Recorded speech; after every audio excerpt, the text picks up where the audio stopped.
नमस्कार, जय झूलेलाल। मां आहियां करिश्मा पेसवाणी ऐं मुंहिंजे चैनल में तव्हां सभिनीनि जो स्वागत आहे। जीअं त सावण पियो हले यानी असांजे सिंधियुनि जो ॾिण जो महीनो ऐं सुभाणे आहे असां सुहागरिन जो विर्तु टीजड़ी। त अचो ॿुधूं था कि हीउ विर्तु कॾहिं कीअं रखिबो आहे ऐं टीजड़ी जी कथा छा आहे। टीजड़ी जो विर्तु सावण महीने जे सतनारायण खां पोइ 3 ॾींहं ते रखिबो आहे, तॾहिं हिन खे टीजड़ी चइबो आहे। असांजी सुहागिन माताऊं भेनरूं ऐं न्याणी पंहिंजे सुहाग जी रक्षा लाइ ही विर्तु तमामु प्रेम ऐं श्रद्धा सां रखंदियूं आहिनि। विर्त जी शुरूआत असुर खां थींदी आहे।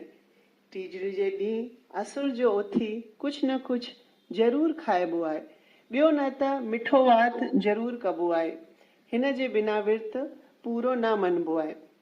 असुर जो उथी करे कुझु खाई करे मेहंदी लॻाए माताऊं भेनरूं टीजड़ी विर्त जो संकल्प करे सुम्ही रहंदियूं आहिनि।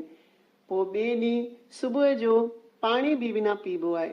सभु माताऊं भेनरूं पोइ ब्राह्मण जे घर टीजड़ी पूॼण वेंदियूं आहिनि। ब्राह्मण टीजड़ी खां अॻु ई 7 अननि सां टीजड़ी पोखे रखंदो आहे। घणेई माताऊं ऐं भेनरूं घर में बि टीजड़ी पोखंदियूं आहिनि। हुन मां जो सावा सला निकिरंदा आहिनि उहे ई माता जे रूप में हुनखे ई पूॼबो आहे। हिकु झूले में ही टीजड़ी माता खे रखी मिठो जल फल रखी टीजड़ी खे लोॾे पूॼा कबी आहे ऐं चइबो आहे, तुंहिंजी मुंहिंजी गौरी हिंदोणे में लोॾे, ब्राह्मणीअ जी गौरी हिंदोणे में लोॾे, राणी पूॼे राजा खे मां पंहिंजे सुहाग खे। ईअं 3 दफ़ा चई करे पोइ टीजड़ी में थोरो मिठो पाणी विझबो आहे। पोइ इहो मिठो पाणी न्याणी खे ॾेई न्याणी खे फल ॾेई पाण बि पाणी टीजड़ी पूॼे इहो मिठो पाणी न्याणीअ खे ॾेई न्याणी खे फल ॾेई पाण बि पाणी पीबो आहे। पोइ संझा खां अॻु कथा ॿुधण जे अॻु ताईं पाण पाणी पीअंदा आहियूं। संझा जो माताऊं ऐं भेनरूं सोरा श्रृंगार करे नारियल अखो ॾीओ खणी करे कथा ॿुधण वेंदियूं आहिनि। घणेई माताऊं घर में बि कंदियूं आहिनि कथा। त टीजड़ी जी कथा हिन रीति आहे। कंहिं समय जी ॻाल्हि आहे त हिकु शहर में लक्ष्मीचंद नाले हिकु दयावान ऐं दानी पुरुष रहंदो हो। हिन खे 2 पुट हिकु धीअ हुई। ही निहायत ई सुखी हो। हिन पंहिंजी धीअ जी शादी ॿिए देश में कराए छॾी हुई। हिन जा 2 पुट अञा तमामु नंढा हुआ। हिकु ॾींहुं पंडित खे घुराए हिन यज्ञ करण लाइ मुहूर्त कढायो ऐं पंहिंजे 2 पुटनि खे पंहिंजी धीअ खे वठी अचण लाइ मोकिलियईं। भाउर ऐं भेनर पाण में मिली तमामु ख़ुशि थिया। भाउरनि भेण खे चयो त अचु गॾिजी रोटी खायूं। तॾहिं संदसि भेण चयो कि अॼु मुंहिंजो टीजड़ी जो विर्तु आहे। राति जो चंड ॾिसी पोइ ई विर्तु खोलींदसि, पोइ मां तव्हां सां गॾु खाईंदसि। बालकनि खे कहिड़ी ख़बर विर्त जी।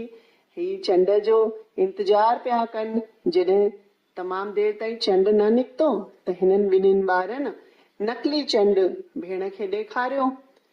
रूपवती नकली चंड खे अर्घ ॾेई विर्त छोड़ियो ऐं भाउरनि सां गॾु भोजन खाधो।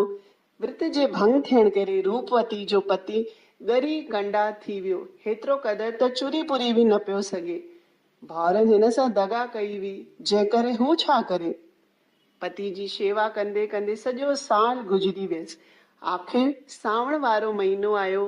उंधाई तिथीअ ते टीजड़ी जो व्रत रखी राति जो चंद्रमा खे कचे खीर में खंड विझी अर्घ ॾेई बचियल खीर मां थोरो पंहिंजे पतीअ जे वात में विधाई त संदसि पति चाक चङो भलो थी वियो, जीअं त कोई गहरी निंड मां उथियो आहे। पोइ हुन पाण बि भोजन खाधई। जेको बि प्रेमी टीजड़ी जो व्रत रखी कथा कंदो या ॿुधंदो हुनजी सभु मुरादूं पूरी थींदियूं। बोलो टीजड़ीअ माता की जय। ईअं भेनरूं इहा कथा ॿुधी घर ईंदियूं आहिनि, चंड जो इंतज़ारु कंदियूं आहिनि ऐं चंड निकिरे ते चंड खे कचे खीर ऐं चूरीअ जो अर्घ ॾिबो आहे ऐं ईअं ॻाइबो आहे, उभ उभ चंडरा साई लीख करे असीं आया आहियूं कटोरी खीर भरे। उभ उभ चंडरा साई लीख करे गौरी आया आहियूं कटोरी खीर भरे। ईअं 3 दफ़ा चई अर्घ ॾेई पोइ बचियल खीर मां सभिनीनि खे घर में प्रसाद ॾेई पाण बि उहो जल वठी विर्त छोड़बो आहे। हिन खां पोइ माताऊं ऐं भेनरियूं घर में सभिनीनि वॾनि खे पेरे पई आशीर्वाद वठंदियूं आहिनि, पंहिंजे पतीअ खां बि आशीर्वाद वठंदियूं आहिनि। माता टीजड़ी सभिनीनि जे सुहाग जी रक्षा करे, इहा ई माता सां वेनती आहे। बोलो टीजड़ीअ माता जी।